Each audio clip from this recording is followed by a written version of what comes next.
बहुत हैं, संसार में जन्म मिला है तो फिर समस्याएं तो सामने हर पल हर घड़ी हर क्षण हमारे खड़ी ही होंगी।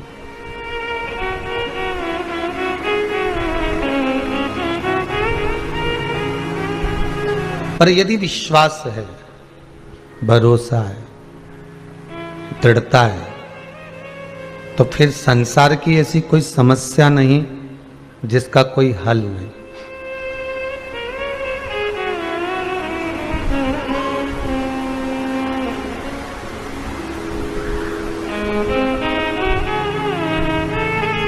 समस्या विकट हो,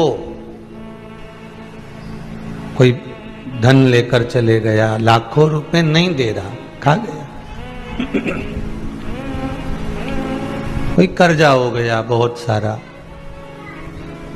विवाह शादी नहीं हो रहा है, व्यापार जो कर रहे हो थोड़ा दिन चलकर रुक रहा है, माना, मकान नहीं हो रहा, अपना गांव छोड़कर दूसरे गांव में जाकर रह रहे हो।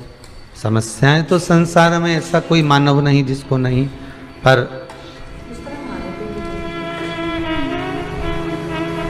समस्या सुनने वाला बहुत दूर जाकर नहीं बैठा है, समस्या सुनने वाला इसी मृत्यु लोक में बैठा हुआ है।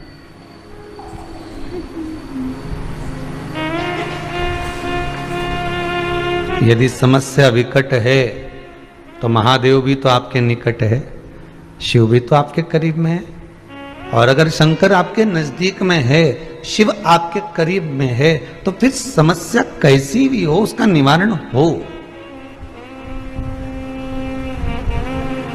अब दूसरे से जाकर मत कहो कि हमको ये दुख है, आप संसार के लोगों से भी जाकर मत कहो कि हमको ये तकलीफ है। हम तो आपसे ये भी कहेंगे कि आप हमसे भी मत कहो कि आपको ये दुख है। हम हो, चाहे संसार का कोई मानव हो, चाहे आपके रिश्तेदार हो, कौन सा आपको करोड़ों रुपए निकाल कर दे देगा? अरे बोलो तो सही, आपकी समस्या तो आपको झेलना है ना। ऐसे कितने रिश्तेदार पड़े हैं जो आपको 5-5, 10-10 लाख रुपए आपकी समस्या का निवारण करने के लिए दे देगा? देगा कहीं का? और बल्कि किसी ने 5,000 2,000 देकर रखा होगा ना, तो 50 बार के बता देगा कि हमारा 5,000 कब देगा।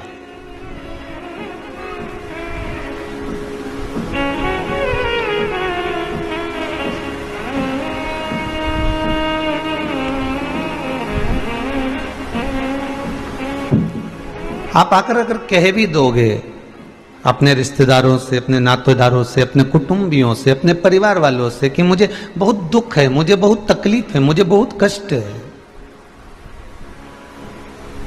मैं बहुत कष्ट में हूं, मैं बहुत तकलीफ में हूं, वो थोड़ी देर आपको सहानुभूति बंधा देगा। हाँ होता है, अभी हाल थोड़ा सा लॉकडाउन चल रहा है ना, तो व्यापार व्यवसाय थोड़ा सा कमजोर है।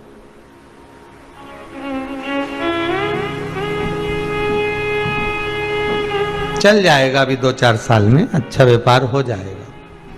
कोई कहेगा हमारी फैक्ट्री नहीं चल रही, हो जाएगा, समय आएगा जब सहानुभूति सब बंधवा देंगे। कोई रुपया निकाल कर देगा आपको? नहीं। कोई आपकी समस्या का समाधान करेगा? नहीं। उल्टा आपने जिससे कहा है वो 10 जगह जाकर कहेगा, अरे पहले खूब व्यापार चल रहा था तो खूब अकड़ रहा था, खूब अहंकार आ गया था, अब जगत भर में रोता फिर रहा है। व्यक्ति के जीवन में जब दुख आता है तो बैंड बजाने वाले, ढोल बजाने वाले, नगाड़े बजाने वाले कोई दूसरे नहीं होते, अपने ही घर के बजवाते। कोई दूसरा नहीं बजाएगा, डीजे यही बजाएंगे।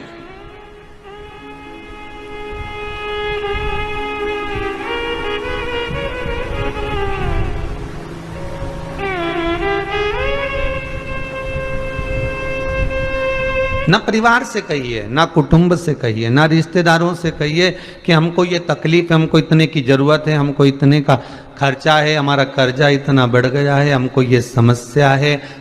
किसी से मत कहो। आप तो हमारे पास में भी आओ ना, अगर कभी योग बने आपका और आप कभी कुबेरेश्वर धाम आए, अभी जब लॉकडाउन वगैरह हट जाए, जब कुछ लॉकडाउन थोड़ा सा ठीक हो जावे, ये सब परमिशन आदि का क्रम हो जावे तब आप आएंगे ना, तो यहाँ पर आकर हमसे भी मत कहना कि आपको ये समस्या है, हमको भी मत बताना कि आपको ये दुख है आपको, क्योंकि ना हम भी कुछ नहीं कर पाएंगे, हम भी तो आपके जैसे ही हैं।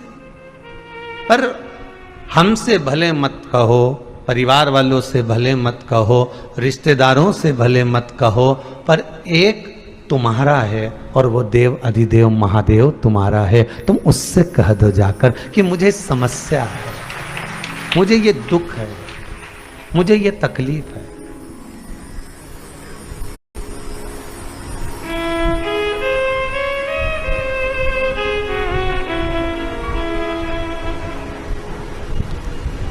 अगर भोले बाबा का सहारा न होता तो दुनिया में कोई हमारा न होता। ये संसार सागर में समस्या विकट है तो शिव निकट है, शंकर आपके करीब में आकर खड़ा हुआ है, बस उसको पहचानने की देरी है। हम उसको पहचान नहीं पा रहे, हम उसको जान नहीं पा रहे।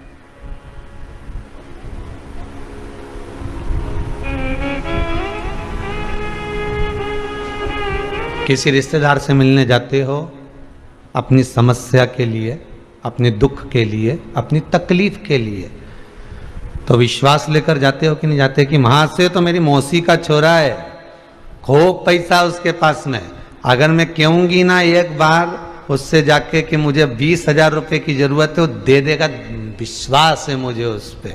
अब इतनी अकड़ के गई, खजूर वाली चोटी भी कर गई, जोरदार जूड़ा वूड़ा लगा के और जोरदार तैयार हो हुआ के, और जैसे ही गई और वहाँ जाके बैठी, और बैठने पर अब वो वही मौसी का लड़का, और उससे कहा कैसी आई जी जी, बस क्या बताऊं, इतनी परेशान चल रही हूँ, इतनी परेशान चल रही हूँ कि बच्चों की फीस तक जमा नहीं कर पा रही हूँ, और ऐसा हो गया और वैसा हो गया।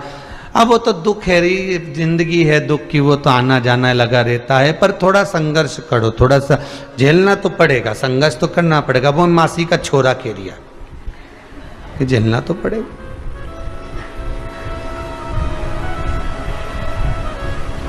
अब मैं कहीं से व्यवस्था कर रही हूँ बच्चों की फीस जमा कर हो जाए, उसके लिए कहीं से 10-20 हजार रुपए मिल जाए, फिर उसने संसार में कौन देगा किसी को, मौसी का लड़का कह रहा है।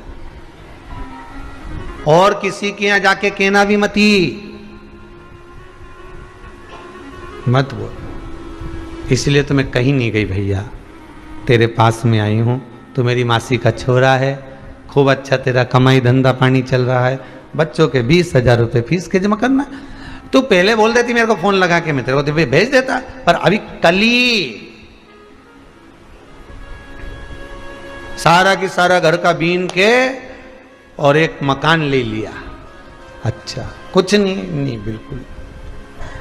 अब तो इतना विश्वास लेकर, इतना भरोसा रखकर, इतना विश्वास रखकर, इतनी अकड़ कर तो मौसी के छोरे के यहाँ गई थी, ऐसी अकड़ कर, ऐसी विश्वास लेकर, वो एक खजूर वाली चोटी कर कर दमदारी से मेरे देव अधिदेव महादेव के पास जाती है तो कुछ तो निर्णय दे देता हूं। उतनी अकड़ से, उतना ही विश्वास से, जितने विश्वास से तुम मासी के छोरे के पास गई।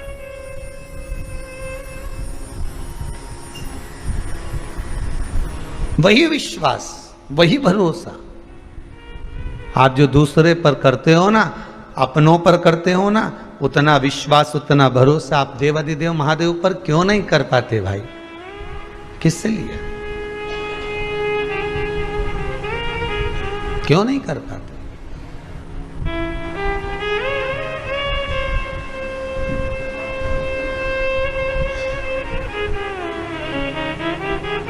आज सवेरे कुछ पत्रकार बंधु आए थे तो कह रहे थे गुरुदेव इंदौर के हैं हम, और लगभग 4-6-8 लोग जो भी थे वो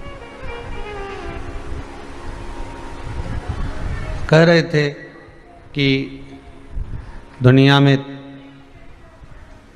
कोरोना की 2 लहर चली उसके बाद में तीसरी लहर की तैयारी गवर्नमेंट करी, पर पूरे इंदौर में और पूरे मध्य प्रदेश में, और मध्य प्रदेश में क्या पूरे भारत में, हम जब जब फेसबुक यूट्यूब कुछ खोलते हैं तो वो तीसरी लहर तो नहीं दिखती, पर हर हर महादेव और घर घर महादेव की लहर नजर आ जाती है।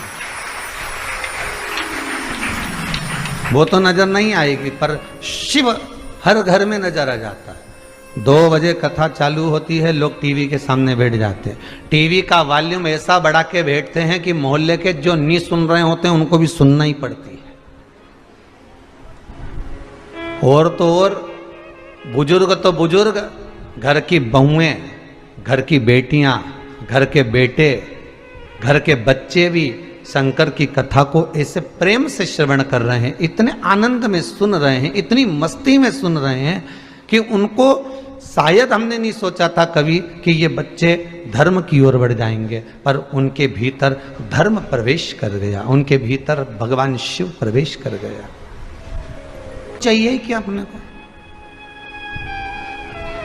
जिस गांव में पानी की कमी होती है वहां की फसल बिगड़ जाती है, जिस घर में संस्कारों की कमी होती है वहां की नस्ल बिगड़ जाती है। परिवार को सुधारने का सबसे सुंदर तरीका है शिव महापुराण की कथा, परिवार को संवारने का सबसे सुंदर तरीका है भगवान शंकर का अनुमोदन, परिवार को संभालने का सबसे सुंदर आनंद है शिव चरित्र, शंकर का अनुमोदन, भगवान शिव की कथा।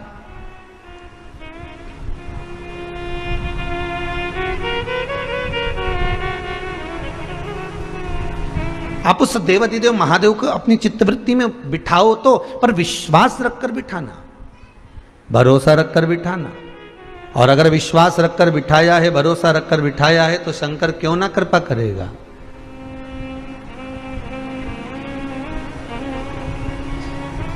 क्यों ना कृपा करेगा।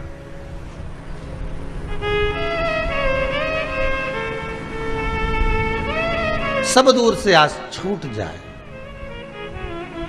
हर व्यक्ति से आशा जब समाप्त हो जाए और लगने लगे कि अब कोई साथ देने वाला नहीं है, आंखों में अश्रु आपके अगर आ रहे हैं,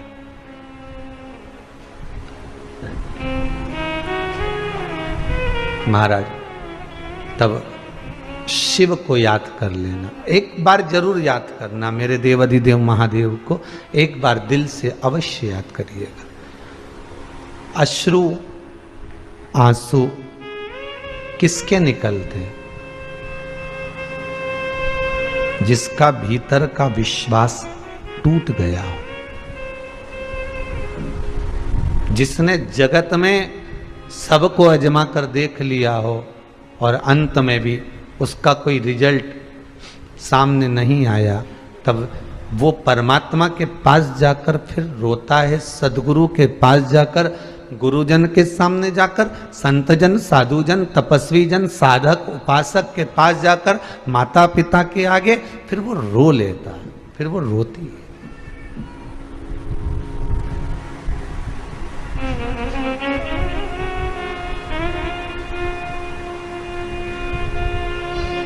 अश्रु को बुलाना नहीं पड़ता, आंसुओं को बुलाना नहीं पड़ता। आंसू तो आपकी भक्ति जो होती है, आंसू तो जो आपका विश्वास है, आपकी जो दृढ़ता है, आपका जो भरोसा है, आपका जो परमात्मा के चरणारविंद में जो रस तत्व, जो चित्त वृत्ति आपकी भगवान में जो जुड़ी हुई है, बस वो नैनों से झलकने लगती है।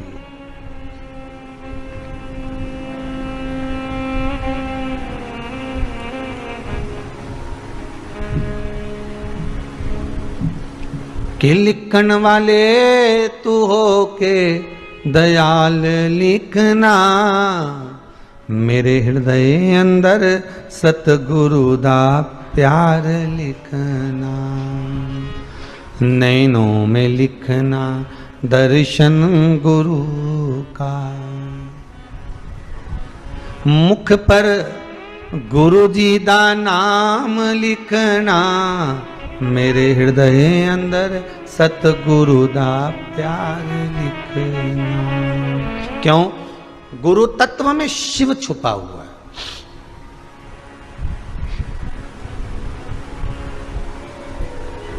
गुरु तत्व में शंकर छुपा हुआ है।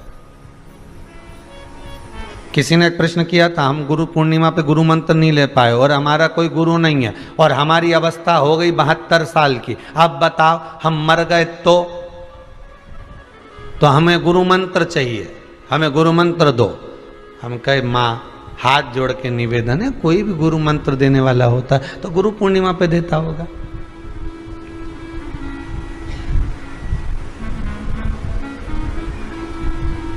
कोई भी गुरु मंत्र देने वाला होगा तो गुरु पूर्णिमा पे देता होगा, कहीं नहीं। और महाराज जी उन तो 15-20 इकट्ठा हो जाए, सबके दे रहे और तुम तो के दे ही नहीं। अरे तो बात दूसरी बात, गुरु पूर्णिमा पे गुरु मंत्र लेने का समय होवे, जैसे हर कभी रोज रोज पूरण पोली बना के खाओ, रोज रोज भजिया बना के खाओ, रोज रोज गुलाब जामुन बना के खाओ, रोज रोज तुम प्रतिदिन बाजार से एक केक खरीद के लाओ और चाकू से काट काट के खाओ, ने हैप्पी बर्थडे ने टू यू, तो वो केक खाने में मजा आए क्या? अरे बोलो तो जम के।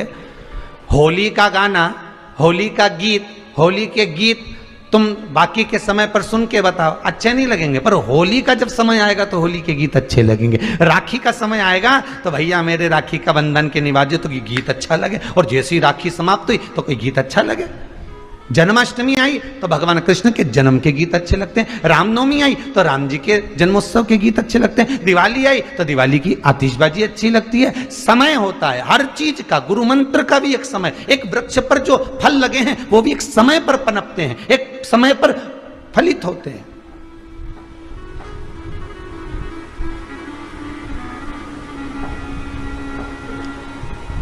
अरे राशन की दुकान पे राशन लेने जाओ, कंट्रोल की दुकान पे से चावल और गेहूं लेने जाओ, परमिट दिखाओ, उसके बाद भी वो के टाइम पे आना, 10 बजे से 5 बजे तक खुले हो और रविवार के बंद रहे। ध्यान रखना, समय पे आएगा तो दूंगा। उसी तरह गुरु मंत्र का भी एक समय होता है, तो मंत्र चाहिए। तो हम क्या करें? और आप कहो कि गुरु मंत्र मिले गुरु पूर्णिमा पे, और अगर हम बीच में निपट गए तो, और बिना गुरु मंत्र के ऊपर चले गए तो दोष नहीं लगेगा? तो हमने कहा लगेगा तो सही, तो किसको लगेगा? तो हमने कहा आपको ही लगेगा। तो क्या हमको काहे को लगेगा? हम तो आपके सामने खड़े हैं कि गुरु मंत्र चाहिए और आप बोले कि गुरु मंत्र नहीं दें भैया, और दोष किसको लगेगा? तो हमने कहा आपको लगेगा। 72 साल की हो गई तो अभी तक बताते ना गुरु नहीं बनाया।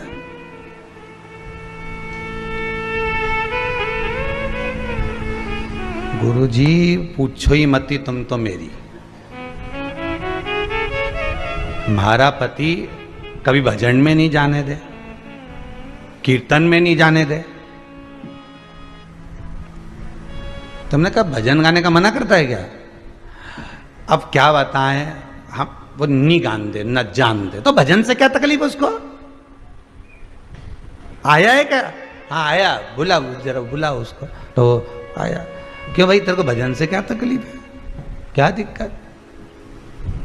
बस नहीं जानता।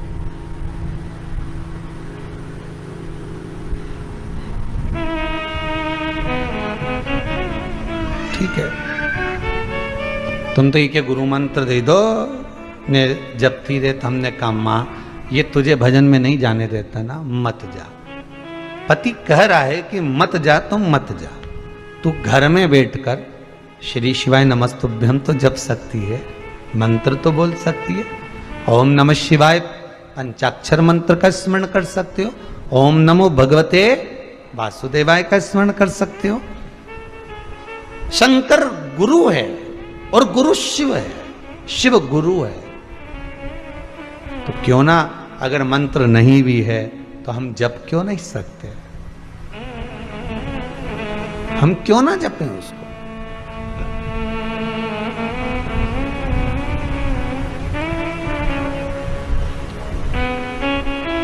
जिस माला को जपकर मीरा तर गई, जिस माला को जपकर नामदेव जी तर गए, जिस माला को जपकर रामकृष्ण परमहंस जी तर गए, जिस माला को जपकर स्वयं हनुमान जी तर गए, तो ये माला कोई सहज होगी? सहज होगी? माला जपी थी मीरा जी ने,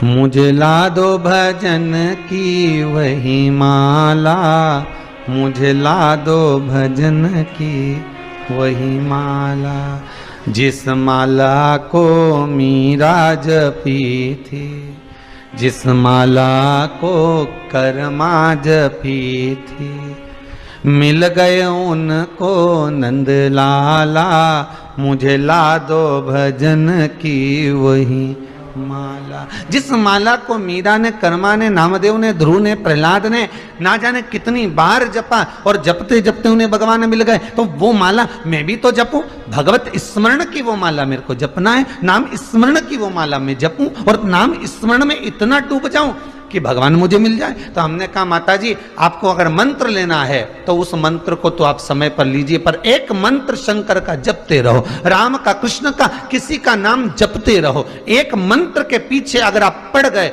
एक मंत्र को अगर जपते रहे तो यह पक्का है कि तुम्हारे सुख में और तुम्हारे दुख में वो परमात्मा आकर खड़ा हो जाएगा। कोई आए ना आए पर वो जरूर आए। उसको बुलाना पड़ने के लिए केवल मंत्र का जाप करिए। अरे भगवान कृष्ण जिस समय पर पांडव जुआ खेलने के लिए जा रहे थे, चौसर खेलने के लिए, सबसे आगे मेरे कृष्ण चल रहे थे। युधिष्ठिर जी ने अर्जुन से कहा भगवान जा रहे हैं, कहा भगवान जा रहे हैं आगे आगे, अच्छा लगेगा इनके सामने जुआ खेलेंगे, क्या करें? कह दो भगवान से कि आप अंदर मत जाना। तो हाथ जोड़कर अर्जुन ने कह दिया प्रभु कहां जा रहे हो इतनी जल्दी जल्दी? भगवान बोले अब तुम लोग जा रहे हो ना सबकी सब जुआ खेलने, तो मैं तुम्हें देखता रहूंगा, तुम्हारा इंतजार करूंगा, हो वहां पर तुम्हारे चौसर खेलने की जगह पे मैं बैठूंगा। प्रभु आप अंदर नहीं आओगे, आपके सामने हम गलत काम नहीं कर सकते, आपके सामने हम गलत काम नहीं करेंगे, आप अंदर नहीं आओगे।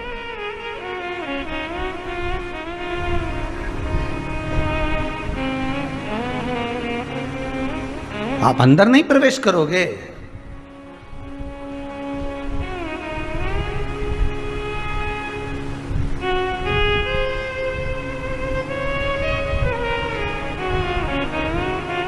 देखिए आप पाप कर रहे हो, पुण्य कर रहे हो, छुपाकर कर रहे हो, उसके खाते में लिखा हुआ है। पाप का फल भी, ना तो पाप कभी छुपा है और ना पुण्य कभी छुपा है। पाप भी नहीं छुपता, पुण्य भी नहीं छुपता। पाप का फल भी सामने आता है और पुण्य का फल भी सामने आता है, दोनों चीजें सामने आएगी।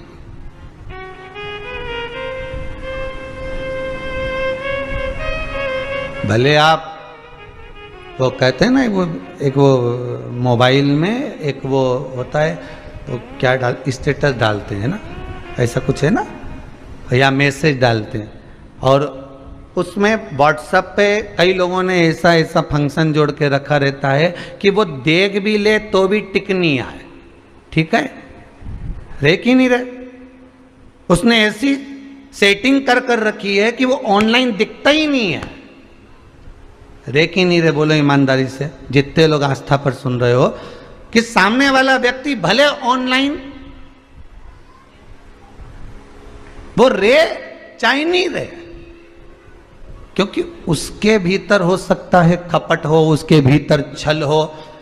छुपाता वही है जिसके भीतर कपट होता है, छुपाता वही है जिसके भीतर छल होता है।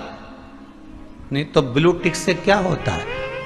उसी तरह तुम पाप पुण्य कितना भी छुपा लो, पर मेरा भोलेनाथ तो 24 घंटा ऑनलाइन रहता है, 24 घंटा, हर पल, हर घड़ी, हर क्षण मेरे शंकर ऑनलाइन है, हर पल, हर घड़ी, हर क्षण। तुमने क्या करा, क्या धरा, क्या कर रहे हो, कितना पुण्य, कितना पाप तुम छुपा सकते हो केवल व्हाट्सएप पर, तुम छुपा सकते हो केवल स्टेटस पर, तुम छुपा सकते हो केवल फेसबुक पर, तुम छुपा सकते हो केवल गूगल पर उस परमात्मा से नहीं छुपा सकते। उसकी दृष्टि सबके सम्मुख है। किससे छुपा रहे हो? पाप तुम किससे छुपा रहे हो? झूठ तुम किससे छुपा रहे हो? छल तुम किससे छुपा रहे हो? बेईमानी तुम किससे छुपा रहे हो? कपट तुम किससे छुपा रहे हो? उससे नहीं छुप सकता। वो तो पैदा करते ही तुमको एक सिम ऐसी फिट कर देता है कि तू कहीं पे भी जाए तेरे सामने वो कैमरा लगा रहता है, कहीं पे भी जा, तेरी मस्ती में तू कहीं भी रहे। जब हिसाब करता है नहीं ऊपर, तब ऐसा रोए जीव, इतना रोए मैंने तो ये काम करिया ही नहीं, मैंने तो ये बोलिया ही नहीं। तो चित्रगुप्त महाराज बोले ला रे जरा बस हेड के ला, तो वो कैमरा लगाया तो ला जरा दिखा इसको करिया कि नहीं करिया, अभी मालूम पड़े। तो तुम्हारे झूठ से तुम्हारे कपट से क्या हो, तुमने कितना पाप करा कितना पुण्य करा मालूम उसको है, तुम्हें कुछ नहीं मालूम। तुम तो करने के बाद भूल जाते हो, तुम तो कहने के बाद भूल जाते हो, पर वो हिसाब रखता है। तूने गाय को रोटी दिया, हिसाब उसके पास जुड़ा। तूने एकादशी के दिन भोजन कराया, उसका हिसाब जुड़ा। तूने पुण्य करा, तूने प्रदोष का व्रत रखा, दुनिया के लोग हिसाब रखे कि नहीं रखे पर मालूम नहीं। तुमने जन्म से लेकर अभी तक कितने सोमवार के व्रत करे, तुमने जन्म से अभी तक कितने गुरुवार के व्रत करे, तुमने जन्म से अभी तक कितने पशुपति व्रत करे, ये तुमको मालूम नहीं है। पर उसके पास में एक एक व्रत का हिसाब मिलेगा। इसने सोमवार का ये व्रत करा था, अच्छा ये सोमवार का व्रत करी थी, शंकर जी के मंदिर गई थी पूजन करने, तो वहां से गिलकी खरीद के लाई थी, भिंडी खरीद के लाई थी। जब ये मंदिर गई थी तो साथ में खाली झोला लेके गई थी कि मंदिर का मंदिर हो जाऊंगी और साथ में बाजार करके आ जाऊंगी। मतलब मंदिर तो इसका लक्ष्य था, पर इसको बाजार घूमने जाना था। तो भगवान ने कहा पुण्य कैंसिल करो, क्योंकि मेरे लिए नहीं आई थी, ये तो भिंडी खरीदने आई थी। अब तुम तो कितनी समझदार, जूड़ा मुड़ा बांध के झोला लेके वहीं से जाऊंगी, दर्शन का दर्शन कर लूंगी, भगवान से विनती कर लूंगी और वहीं से सब्जी लेके घर आ जाऊंगी। अब तुमने ये चीज तो भगवान के मंदिर जाने की सोची, अब तुमने एक चीज और क्यों नहीं सोची कि शाम के रिसेप्शन में जाऊंगी, किटी पार्टी में जाऊंगी, या उसके जन्मदिन पे जाऊंगी, तो फिर मैं सब्जी खरीदती आ जाऊंगी, तब ले जा झोला। नहीं, बढ़िया जोरदार साड़ी वाड़ी नहीं, डब्बा बब्बा भर के नहीं, नीली पीली होके जाए और जोरदार झामर झुमका पहन के जब जाए, और जाने के बाद एक खाली झोला साथ ले जा, फिर कहीं जाए। अरे बोलो तो नहीं जाए, फिर जाए झामर झुमका पहन कर, चबड़िया जोरदार या क्लिप मिलिप फंसा के, ऐसा गुलदस्ता जैसा बाल करके, फिर जाके बता दे, फिर जाए तो बता, फिर तो वहीं जाए। कहाँ? वही गोलगप्पा, फिर वहीं जाए। फिर वो सब्जी लेने जाए क्या, ऐसी जोरदार तैयार मैयार होके, और पति कह दे कि अब अपने यहीं से तो निकल रहे, शादी में जा रहे हैं, एक काम करें अपन आधा किलो भिंडी खरीदते वो चल। तुम्हें अक्ल मक्ल है कि नहीं थोड़ी बहुत? मैं ऐसी जोरदार तैयार हुई सब्जी मार्केट ले जा रहा, मेरे को मेरी इज्जत मिज्जत है कि नहीं कुछ? 4 घंटा तो मेरे पटरी जमाने में हो गया और तुम मुझे सब्जी खरीदने जा रहा।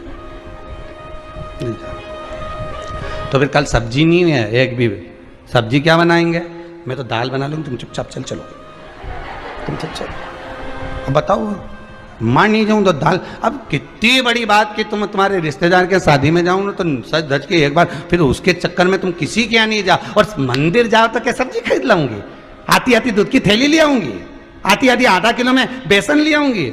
मतलब भगवान के यहाँ जा रही है तो बहाने बना के जाए भगवान के। अरे मेरी हो करा, शंकर भगवान के मंदिर में श्रीफल क्यों नहीं फूटता? शंकर जी के मंदिर में नारियल क्यों नहीं फोड़ा जाता? क्योंकि शंकर को अधूरा नहीं चाहिए, शंकर को पूर्ण चाहिए। चावल भी देना तो एक दाना देना, भले आखा देना पर टूटा मत देना। बेलपत्री देना एक देना पर खंडित मत देना। फूल देना एक देना पर मुरझाया मत देना। फल देना एक देना पर बेकार मत देना। मिठाई देना एक देना पर बेकार मत देना। भगवान कहते हैं मुझे जो दे वो पूर्ण देना। इसलिए शंकर जी के मंदिर में नारियल नहीं फूटता, क्योंकि उनको पूर्ण चाहिए, उनको पूरा चाहिए। पर हम भगवान शंकर के मंदिर में जाते हैं, अधूरे जाते हैं। जाती जाती सब्जी खरीद लूंगी, मतलब आधा पुण्य आधा पाप। जल्दी जल्दी में ये काम कर लूंगी, मतलब मंदिर तो जा ही रही हूं, साथ में ये काम करते हुए चले जाऊं। कुछ नहीं मिलेगा भेरू सिंह, लिख के रख ले। कहीं नहीं मिले रे भेरू, कहीं नहीं मिले। हिसाब लगा कर रखी है, कहां से प्राप्त होगा? और हिसाब लगाया मैंने तो इतना पुण्य करा। अरे भले तुम कितना भी छुपा के रख लो, पर वो तो पूरा ऑनलाइन है रे। एक एक चीज का हिसाब रखेगा। तुम्हारी ब्लू टिक से क्या होगा? कहीं नहीं, कुछ नहीं हो, तो सब ज्ञात। वो एक कंजन कौन सा नाटक आता था, हमको सब पता है, उसमें वो एक ही बात कहता था, हमको सब पता है। बस यही बात जान के रख लो, शंकर जी के सब पता है। तुम्हारा पुण्य भी, तुम्हारा पाप भी, तुम्हारा भजन भी, तुम्हारा दान भी, तुम्हारा सत्कर्म भी, तुम्हारा स्मरण भी, वो देता। तेरा ही दिया मैंने खाया पिया है, तेरा शुक्रिया है, तेरा शुक्रिया। कितना ही छुपा लो पाप, कितना ही छुपा लो, पाप कभी नहीं छुप सकता। पुण्य करने वाले का पुण्य कभी नहीं छुप सकता।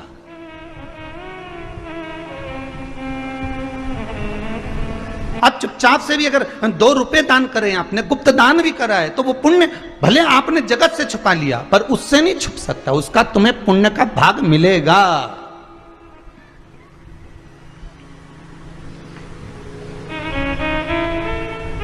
व्रत में बहुत चीजों का ध्यान रखना पड़ता है जीजियों। जितने लोग व्रत शिव महापुराण की कथा को सुन रहे हैं, मेरा करबद्ध हाथ जोड़ के निवेदन है कि उपवास को उपवास मत करो, उपवास को उपहास मत करो। व्रत अगर आप कर रहे हो तो उसके पूर्ण नियम धारण करो। जिसका व्रत करो उसके पूरे होकर रहो। व्रत का मतलब ही यही है। एक प्रश्न है,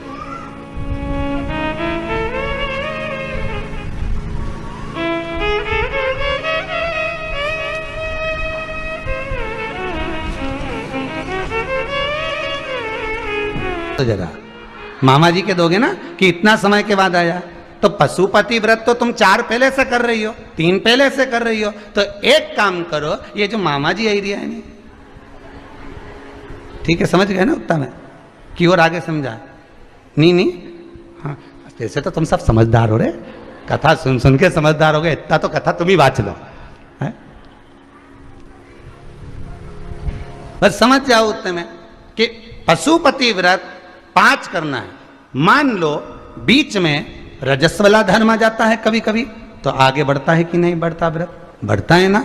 तो पशुपति व्रत का मतलब यह है कि आप शंकर के पूर्ण हो या फिर कृष्ण के पूर्ण हो। आप जन्माष्टमी का व्रत करना है, भगवान आए हैं, जन्माष्टमी का व्रत कर रहे हो तो पूर्ण तरह से जन्माष्टमी का व्रत करो। सोमवार पशुपति व्रत अगले सोमवार कर लूंगी, बाबा कराएगा। हो सकता है जिस कामना से तुम पशुपति व्रत उठाई थी वो कामना पूरी होने में थोड़ा समय लग रहा होगा, तो भगवान ने कहा थोड़ा रुक जा, एक व्रत और आगे बढ़ा ले। ये भगवान करा रहा है, नहीं तो भगवान को क्या पड़ी थी ने सोमवार के जन्माष्टमी कराने की, रविवार के नहीं करा देता।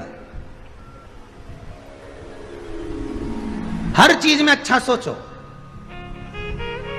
गलत तो अपने सोचना ही नहीं। क्यों गलत सोचे अपन? कोई बुराई भी करे ना अपनी, कोई निंदा भी करे, कोई कितना भी गलत बोले, गालियों पर गालियां दे, अपशब्द पर अपशब्द देते, ताने पर ताने दे, बुराई पर बुराई करे, निंदा पर निंदा करे, कितना ही करे, अपने ही खाए और अपने कोई गालियां दे, अपने कोई अपशब्द दे, तो भी तुम्हारे मुख से अपशब्द नहीं निकलना चाहिए। तो भी कहो भगवान ने गजब करा, इसको पैदा कर कर मेरे पास भेज दिया। ये बड़ी कृपा भगवान की हुई, जो कम से कम मुझे कोई तो मिला ताने देने वाला, मुझे कोई तो मिला अपशब्द कहने वाला। जब मैं छोटी थी, जब मैं छोटा था, तब दुनिया के लोग माता पिता भी 2 मार कर चले जाते थे, अपशब्द कह देते, तब कोई कहता ही नहीं है। कम से कम ये तो मिला है। उसमें अच्छा ढूंढो, उसमें श्रेष्ठ ढूंढो। व्रत करो तो श्रेष्ठता से करो, पूर्ण समर्पित होकर। शंकर भगवान को पूरा नारियल चढ़ता है, टूटा हुआ नहीं, फूटा हुआ नहीं, पूर्ण चढ़ता है शंकर भगवान को कि पूर्ण दिया, अधूरा नहीं। फल भी दिया तो पूर्ण दिया, अधूरा नहीं। शिव को फल भी टुकड़े होकर नहीं चढ़ते, शंकर को पूर्ण फल चढ़ता, पूर्ण।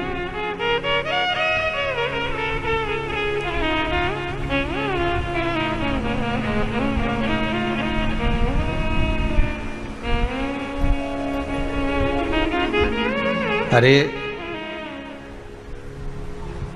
राजा जरासंध के जो पिताजी थे शंकर के बड़े भगत थे। कथा का ध्यान करिएगा, भागवत जी में सुना है ना। जरासंध कैसे मारा था? एक तिनके के टुकड़े कर कर फेंके, भीम ने देखा बीच में से, जरासंध का पिता, राजा जरासंध के पिता बड़े भगवान शंकर के भगत थे, शिव के भगत। उनकी 2 धर्मपत्नियां थीं, पर संतान नहीं थी। एक दिन शिव की आराधना कर कर आ रहे थे, शंकर ही गुरु का रूप रख ली। अभी आपको कथा में कहा था शिव गुरु है, गुरु शिव है। अगर गुरु ने कह दिया कि बाबा कृपा कर दिया, 2 महीना 3 महीने में तेरा यह काम हो जाएगा, शंकर ने करुणा कर दी, आशीर्वाद मिल गया, तो वचन पर विश्वास करो कि वो बोला है तो शंभू ही बोला है, और शंभू बोला है तो गुरु ही बोला है। वो गुरु, वो शिव शंकर के मंदिर से आ रहे थे, राजा जनक जरासंध के पिता। संतान नहीं थी, और मार्ग से आते आते आज आंख में अश्रु भरे हुए थे पिता के। वहीं शिव गुरु का रूप रखकर आ गए। क्या हुआ, क्या बात है, क्या हो गया? 2 धर्मपत्नी पर संतान नहीं।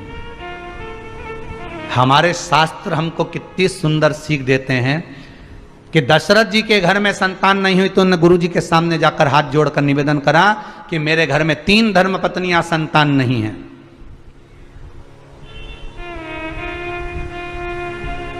नंद बाबा के यहां संतान नहीं तो उन्होंने श्रावणी करने पधारे ब्राह्मणों से निवेदन करा, संतों से निवेदन करा कि मेरे घर में संतान नहीं है। और एक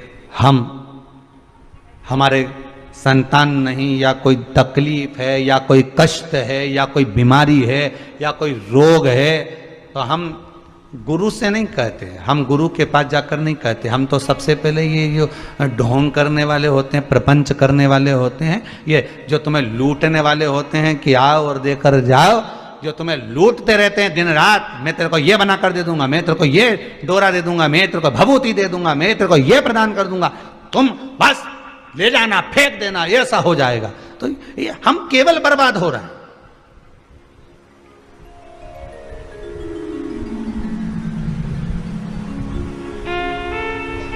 हम भरोसा नहीं रख पाए भगवान पर। एक बार गुरु के सम्मुख में, एक बार परमात्मा के सम्मुख में, एक बार मेरे ओघड़ी दानी मेरे शंकर के सामने जाकर कहो तो। जरासंध के पिता जब लौट कर आ रहे थे, शिव सामने आकर पूछ लिए क्यों, क्या बात है, तुम मंदिर से आ जा रहे हो?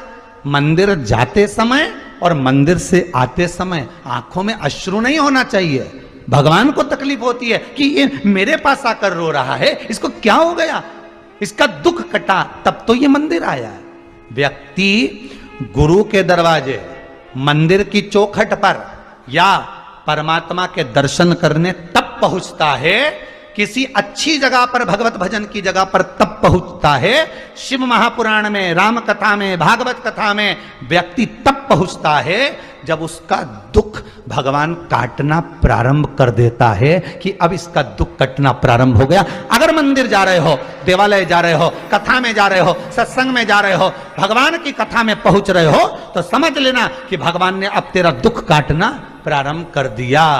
तो जैसे जैसे चलकर जा रहा है, जैसे जैसे अनुमोदन कर रहा है, जैसे जैसे स्मरण कर रहा है, वैसे वैसे तेरा दुख कटते चले जा रहा है। आपको अगर भगवान बुला रहा है, भगवान अपने पास बुला रहा है, भगवान के करीब में वही जाता है जिसका दुख कट रहा होता है।